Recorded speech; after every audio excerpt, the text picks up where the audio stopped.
Hello ധന്യസ് kitchen ജേണിയിലേക്ക് എല്ലാ കൂട്ടുകാർക്കും സ്വാഗതം. നമ്മളിന്ന് ഇവിടെ ഒരു തോരൻ റെസിപ്പിയാണ് ഉണ്ടാക്കുന്നത് കേട്ടോ. വളരെ നാടനായിട്ടുള്ളതാണ്. അപ്പോൾ അര കപ്പോളം മുതിര എടുത്തിട്ടുണ്ട് കേട്ടോ. മുതിര ഇതൊരു 2-3 തവണ കഴുകിയെടുത്തതിന് ശേഷം കുക്കറിലേക്ക് ഇട്ട് കൊടുക്കാം. പയറുവർഗ്ഗങ്ങളിൽ ഏറ്റവും ടേസ്റ്റുള്ള ഒരു ഐറ്റമാണ് കേട്ടോ മുതിര എന്ന് പറയുന്നത്. അപ്പോൾ ഇനി ഇതിലേക്ക് ഒരു 1/2 സ്പൂണോളം ഉപ്പും ഒരു 1/2 സ്പൂണോളം തന്നെ മഞ്ഞൾപ്പൊടിയും കൂടെ ഇട്ട് കൊടുക്കാം. ഇനി മുതിര വേവിക്കുന്നത് പെട്ടെന്ന് തന്നെ മുതിര വെന്ത് വരാൻ വേണ്ടിയിട്ട് ഞാനിവിടെ കുതിർത്താനൊന്നും വെക്കാതെ തന്നെ വേഗം കഴുകിയെടുക്കുകയാണ് ചെയ്തിരിക്കുന്നത് കേട്ടോ. അപ്പോൾ 1/2 കപ്പ് മുതിരയ്ക്ക് ഒരു 1.25 കപ്പ് വെള്ളം മുതൽ ഒരു 1.5 കപ്പ് വെള്ളം വരെ ആവാട്ടോ. അപ്പോൾ ഇതൊരു വിസിൽ വരുന്നവരെ നമുക്ക് നോക്കാം. ഇതെന്താണെന്നറിയാവോ? ചേമ്പിൻ്റെ കടയാണ്, ചേമ്പിൻ്റെ തള്ള എന്നൊക്കെ പറയും. നമ്മൾ കഴിക്കുന്ന ആ ചേമ്പുണ്ടല്ലോ, അത് ഉണ്ടാകുന്നത് ഇതിൽ നിന്നാണ്. ഇത് മുറിച്ചെടുത്തിട്ടാണ് പിന്നെയും ചേമ്പ് നട്ടു കൊടുക്കുക. അപ്പോൾ അത് തൊലിയൊക്കെ കളഞ്ഞെടുത്തതാണ് കേട്ടോ. നമ്മുടെ കുക്കർ ഒരു 3 വിസിൽ വരുന്നവരെ വെയിറ്റ് ചെയ്തതിന് ശേഷം ഓഫ് ചെയ്ത് വെക്കാം. ഞാൻ ഈ ചേമ്പിൻ്റെ കട ഉണ്ടല്ലോ, അത് ചെറുതാക്കി അരിഞ്ഞെടുത്തതാണ് കേട്ടോ. തൊലിയൊക്കെ കളഞ്ഞിട്ട് ഉണ്ണിപ്പിണ്ടിയൊക്കെ അരിഞ്ഞെടുക്കുന്ന പോലെ അരിഞ്ഞെടുത്താൽ മതി. അപ്പോൾ അതാ വിസിലൊക്കെ പോയി ഒന്ന് ചൂടാറിയതിന് ശേഷം നമ്മുടെ മുതിര നന്നായിട്ട് വെന്ത് വന്നിട്ടുണ്ട് കേട്ടോ. അതാ ഈ ഒരു സമയം ഈ മണ്ഡലകാലമൊക്കെ ആയി കഴിഞ്ഞാൽ ചേമ്പിൻ്റെ കിഴങ്ങ് വർഗ്ഗങ്ങളുടെ ഒരു സമയമല്ലേ അല്ലേ കഴിക്കുന്നതൊക്കെ. അപ്പോൾ ഇത് നമ്മുടെ നാട്ടിൽ ഈ കാലമായി കഴിഞ്ഞാൽ ചോറിൻ്റെ കൂടെ അതുപോലെ തന്നെ വൈകുന്നേരം ചായക്ക് കട്ടൻ ചായയുടെ കൂടെയാണ് കേട്ടോ ഒക്കെ കഴിക്കുന്നത്. ഇങ്ങനത്തെ എന്തെങ്കിലുമൊക്കെയാണ് കേട്ടോ.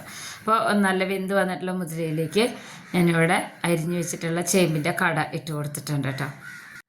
അപ്പോൾ ഇത് നല്ല കുഞ്ഞായിട്ട് അരിഞ്ഞെടുത്തു കഴിഞ്ഞാൽ നല്ല ടേസ്റ്റാണ്.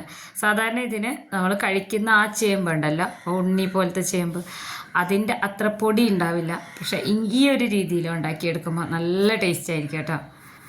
ഇതിനൊരു പ്രത്യേക സ്വാദാണ്. അതുപോലെ വാഴയുടെ അടിഭാഗമൊക്കെ ഉണ്ടല്ലോ, കിഴങ്ങ്, ആ ഒരു ഇതിൽ പെടുന്നതാണ് ചേമ്പിൻ്റെ കിഴങ്ങ്. അപ്പോൾ ഇത് കുക്കർ വെച്ച് അടച്ച് വെച്ചിട്ട് ഒരു 2 വിസിൽ മീഡിയം ഫ്ലെയിമിൽ വരുന്നവരെ വേവിച്ച് കഴിഞ്ഞാൽ നമ്മളുടെ സംഭവം റെഡി ആയിട്ടുണ്ട്. നല്ല ടേസ്റ്റ്, നല്ലൊരു മണമാണ് കേട്ടോ അതിന്. ഇതിങ്ങനെ ആവിയൊക്കെ പോയി തുറന്ന് നോക്കിക്കഴിഞ്ഞാൽ 2 ലെയറായിട്ടാണ് എടുക്കുക. നമ്മൾ ഇളക്കി കൊടുത്തിട്ടുണ്ടായിരുന്നില്ല. ഇങ്ങനെ വേവിച്ചെടുക്കുമ്പോഴാണ് എനിക്ക് കുറച്ചുകൂടെ നല്ലതായിട്ട് തോന്നിയിട്ടുള്ളത് കേട്ടോ. ഈ ചേമ്പിൻ്റെ കട വേവിച്ചെടുത്തതിന് ശേഷം ഇതിനെ ഇളക്കി കൊടുക്കുമ്പോൾ ഇതിങ്ങനെ നല്ല ഭംഗിയാണ് കാണാൻ വേണ്ടിയിട്ട്.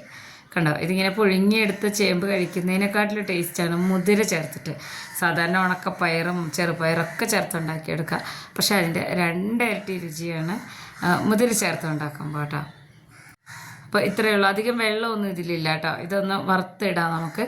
വറുത്തിടുമ്പോൾ വറ്റാവുന്ന അത്രയും കുറച്ച് വെള്ളം മാത്രമേ ഇതിലുള്ളൂ. ഒത്തിരി വെള്ളം കൂടി പോകരുത് കേട്ടോ. അപ്പോൾ ഈ ഒരു റെസിപ്പി തനി നാടൻ റെസിപ്പിയാണ് കേട്ടോ. പിന്നെ ഇതൊന്ന് വറുത്തിടാൻ വേണ്ടി ഞാനിവിടെ കുറച്ച് വെളുത്തുള്ളിയും കുറച്ച് ചെറിയ ഉള്ളിയും എടുത്തിട്ടുണ്ട്. അതൊരു 10-15 അല്ലിയോളം വെളുത്തുള്ളി, ഒരു 5-8 അല്ലിയോളം ചെറിയ ഉള്ളി എടുത്താൽ മതി. ഇതിലേക്ക് ഉണക്കമുളക് കുറച്ചധികം ചേർത്ത് കൊടുക്കാം കേട്ടോ. എരിവ് ഒന്നിങ്ങനെ ഈ ഒരു ഉണക്കമുളകിൽ നിന്ന് കിട്ടണം. ഇതൊന്ന് നന്നായിട്ട് ചതച്ചെടുക്കാം. എന്താ അപ്പോൾ ഒന്ന് ചതച്ചെടുത്തിട്ടുണ്ട്. ഇനി കടായി സ്റ്റൗവിൽ വെച്ചിട്ടുണ്ട്. ചൂടായി വരുമ്പോൾ ഇത് ഉണ്ടാക്കിയെടുക്കുമ്പോൾ വെളിച്ചെണ്ണ തന്നെ ഒഴിച്ചു കൊടുക്കണം. ഒരു 3 സ്പൂണോളം ഒഴിച്ചു കൊടുത്തിട്ടുണ്ട്. ഇതിലേക്ക് 1/2 സ്പൂണോളം കടുകിട്ട് പൊട്ടി വരട്ടെ. അപ്പോൾ ഇത് ബാക്കിയെല്ലാം നമ്മൾ സാധാരണ ചെയ്യുന്ന പോലെ തന്നെയാണ് കേട്ടോ. അപ്പോൾ കടുകൊക്കെ നന്നായിട്ട് പൊട്ടി വന്നിട്ടുണ്ട്. ഇനി ഇതിലേക്ക് നമ്മൾ ചതച്ച് വെച്ചിട്ടുള്ള ഐറ്റംസൊക്കെ ചേർത്ത് കൊടുക്കാം. ഇനി ഇതിന്ന് നന്നായിട്ട് വഴന്ന് ചെറുതായിട്ടൊന്ന് കളറ് മാറി വരണം കേട്ടോ. ആ വെളുത്തുള്ളിയുടെ ഒക്കെ ഒരു കളർ ചെറുതായിട്ടൊന്ന് മാറി വന്നാൽ മതി. ഒത്തിരി ഇങ്ങനെ ബ്രൗൺ കളറായി വരണ്ട. എന്നാലാണ് ഈ ഉണക്കമുളകൊക്കെ അതിൻ്റെ കൂടെ കഴിക്കുമ്പോൾ നല്ലൊരു ടേസ്റ്റ് ഉണ്ടാവുള്ളൂ കേട്ടോ. അപ്പോൾ അതാ ഇതുപോലെ ഒന്ന് മൂത്ത് വന്നിട്ടുണ്ട്. ഒത്തിരി ഇങ്ങനെ മൂത്ത് വരില്ല, ചെറുതായിട്ട് കളറൊക്കെ മാറി വന്നിട്ടുണ്ട്. ഇത് കഴിക്കുകയെന്ന് വെച്ച് കഴിഞ്ഞിട്ടുണ്ടെങ്കിൽ എത്ര കഴിച്ചാലും നമ്മൾക്ക് അതിന് ഗ്യാസ് ട്രബിളോ മറ്റുള്ള അസുഖങ്ങളോ ഒന്നും നമുക്ക് വയറിന് വലിയ അസ്വസ്ഥത ഒന്നും തോന്നില്ല കേട്ടോ എത്ര കഴിച്ചു കഴിഞ്ഞാലും.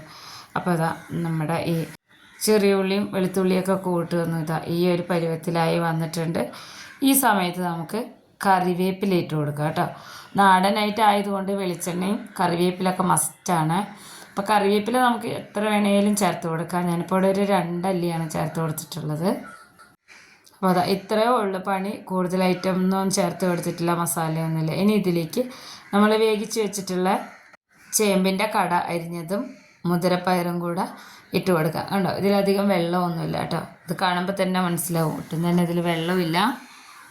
ഇനി ഇതിനെ നന്നായിട്ടൊന്ന് മിക്സ് ചെയ്തെടുക്കുക.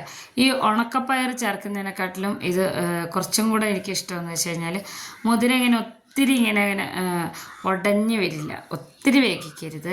നമ്മൾക്കതിങ്ങനെ വേറെ വേറെ കഴിക്കുമ്പോൾ ഇങ്ങനെ കടിക്കാൻ കിട്ടണം, ആ ഒരു പരുവത്തിൽ കേട്ടോ.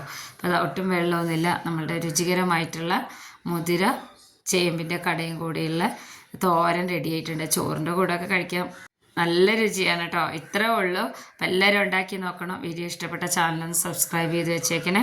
അധികം ആർക്കും അറിയുമെന്നറിയില്ല ഈ ഒരു തോരൻ. എല്ലാവരും ഇതുപോലെ ചേമ്പിൻ്റെ കടയൊക്കെ കിട്ടുമ്പോൾ ഉണ്ടാക്കി നോക്കണേ.